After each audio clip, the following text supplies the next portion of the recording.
Over the weekend, the UFL returned for their second season, with some exciting games and some great play across the league.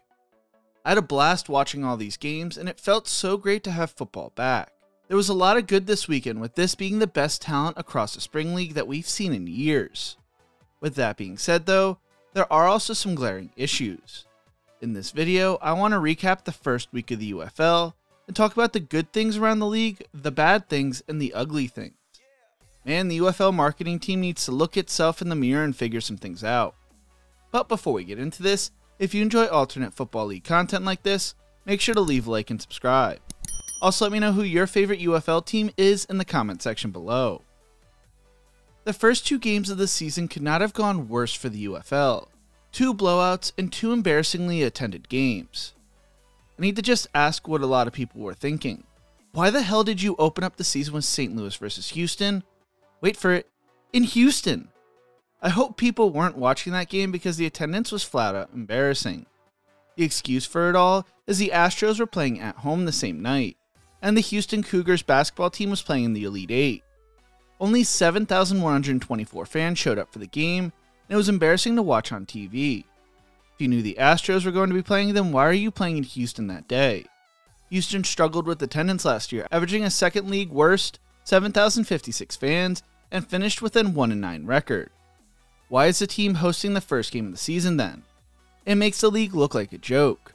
The season should have opened with Birmingham at DC, or in St. Louis at the Dome. What are we doing here? Curtis Johnson lost the team last year, and entering this season, he was 6-14 as head coach.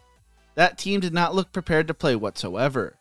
A theme that came with the first 2 games of the season was that players who were making their first starts in the UFL looked shell-shocked. Anthony Brown had not played meaningful football since week 18 of the 2022 season, when he started for an injured Tyler Huntley, throwing for 286 yards and 3 turnovers for the Baltimore Ravens. Aside from one 20-yard scramble, he looked absolutely terrible, finishing the game with 21 passing yards and 2 interceptions, and a 12.9 passer rating. Nolan Henderson looked 10 times better, but by the time he entered the game, it was over. Manny Wilkins looked amazing, going 17 for 22 for 189 passing yards, while also rushing for 43 yards and 2 touchdowns on the ground for the Battlehawks. The Battlehawks defense looked like it was running downhill all night long as they dominated, and the rushing offense was amazing with 273 rushing yards on the day. In a dominant 31-6 win, the Battlehawks outshined the Roughnecks with 460 total yards to 170 total yards. With attendance numbers in a blowout game, it was a bad first outing for Week 1, Game 1 for the UFL. Game 2 on Saturday didn't do much better either, with the San Antonio Brahmas taking on the Arlington Renegades in Arlington. I have no clue what the marketing team has been doing this year. UFL is headquartered in Arlington, the players stay in Arlington during the season, and it should be their hotbed and the place where you get a decent crowd at least. I don't live in a UFL city right now, as I moved back to New Jersey from DC a few years back, but can someone just let me know how the marketing has been in UFL cities? Are they doing a decent job trying to get fans involved like they claim they are doing?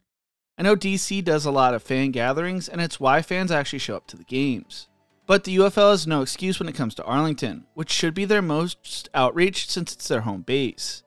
Yet they could only average 9,887 fans per home game last year, and saw attendance drop from 14,153 fans in their home opener to as low as 8,042 fans in Week 7 of the season.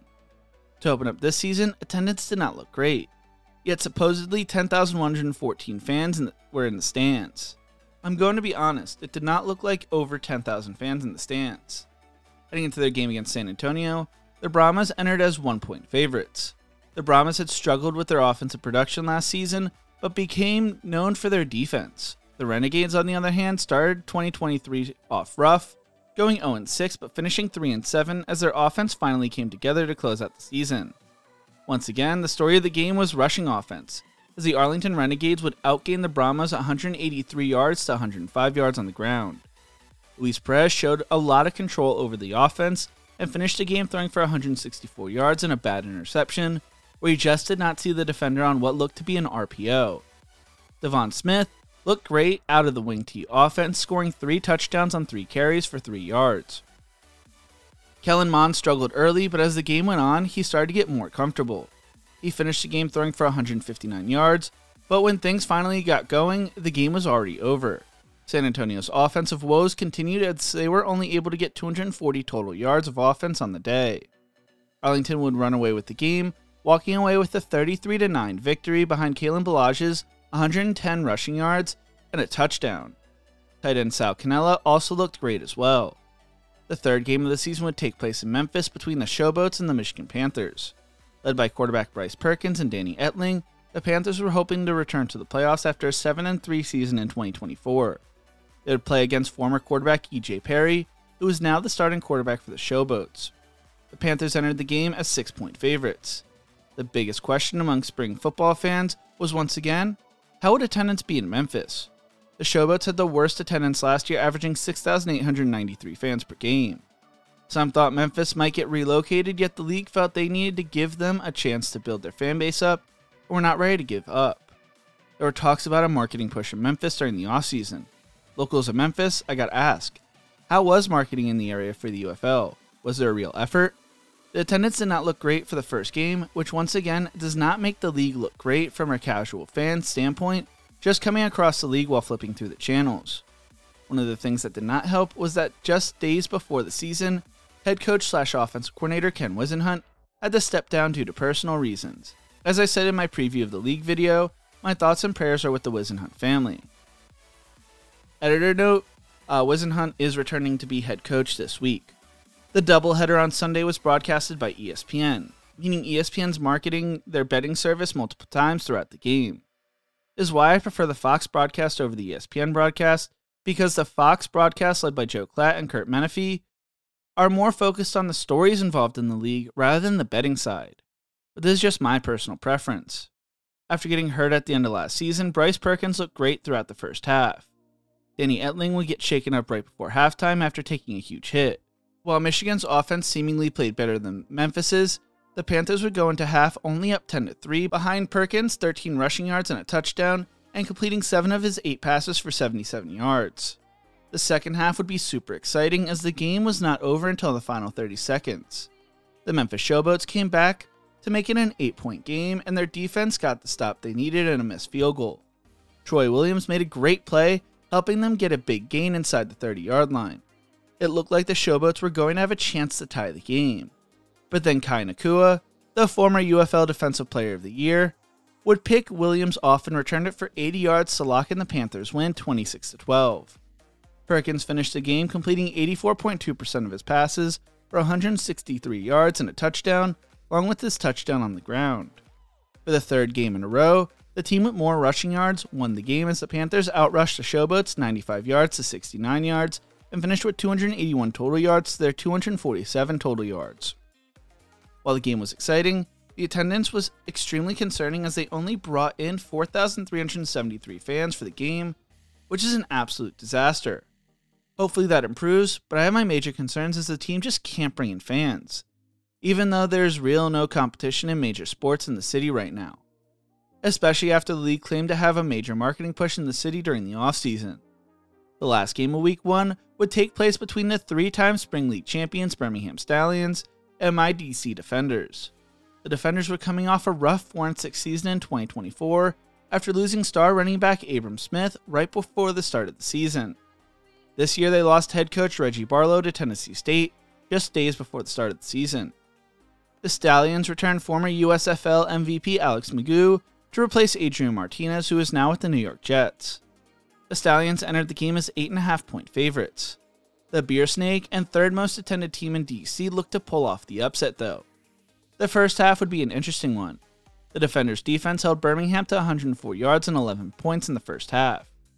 DC struggled in the red zone on offense until right before the end of the half when they scored their first touchdown of the season. Magoo finished with 89 passing yards and a touchdown, while Teamu finished with 119 passing yards and a touchdown and an interception. The Defenders also outrushed the Stallions 44-24 yards in the first half as DC went into the break up 12-11. The game would continue to be a defensive battle as the Defenders would get after Magoo 8 times throughout the day and just shut down Birmingham overall in the second half. The Defenders' offense would not get much going either, but they would extend the lead to 7 with 2 field goals in the fourth quarter. Birmingham still had a chance on their last drive, but the Defenders' defense came up big and ended the game on a sack. The Defenders would outgain the Stallions 297 yards to 138 yards, and outthrew them 211 passing yards to 16 passing yards. In the first game of the weekend, the team that outrushed the opponent did not win the game. While Abram Smith did not have a huge day on the ground, he would come up big in the pass protection multiple times, as Te'amu would only be sacked once.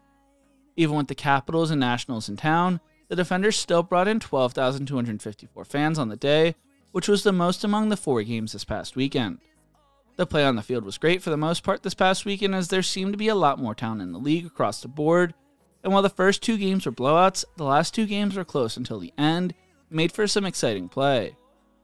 The major concern I still also have, along with the attendance, is that television numbers for the first game on Fox were not great, though they were competing with the Sweet 16 and Elite 8 this weekend when it came to March Madness, along with opening weekend for the MLB. Next weekend, I have concerns with television viewership once again with the Final Four on Saturday. If the league is serious about being around for the long run and expanding like they have been talking about all offseason, they really need to look within at their marketing team.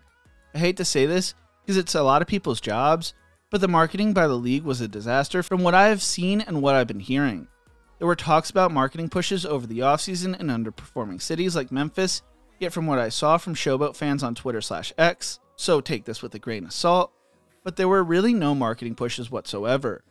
The league also should rethink the calendar. Last year the league kicked off late because of the merging of the leagues, but this year they had no excuse.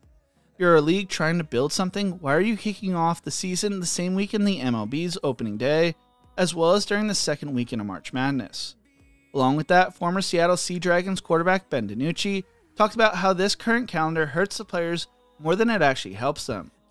Under the XFL model of kicking off in February, the season would close out before NFL OTAs and other important events for players trying to make a final roster. Under the current structure, players miss out on that golden opportunity right now. While the weather may be colder in cities like DC in February, you are playing during a dead period in the calendar when it comes to major sports, meaning viewership and fan engagement is more likely to be higher. DC had no issue bringing in fans in 2023. I was at 3 of the 5 home games at the time. It also provided players to be in the minds of scouts who may be looking at adding them via the Spring League route rather than adding players to the NFL draft. One other major thing that could be a golden opportunity for college quarterbacks who may not have had the best draft odds from their college career to have one more opportunity to show off their talent or the NFL draft if they decide to take the risk, a la like a Kenny Robinson. The bones of the league are there for the UFL to find success with the talent they have. They just have to market better and rethink their calendar if they make it to a year 3 next year. What do you think? How'd you enjoy the first week of the UFL this year? Let me know in the comment section below. If you enjoyed this video, make sure to check out one of my other videos YouTube thinks you will love right here. Thank you so much for watching, and as always, remember to embrace the grind.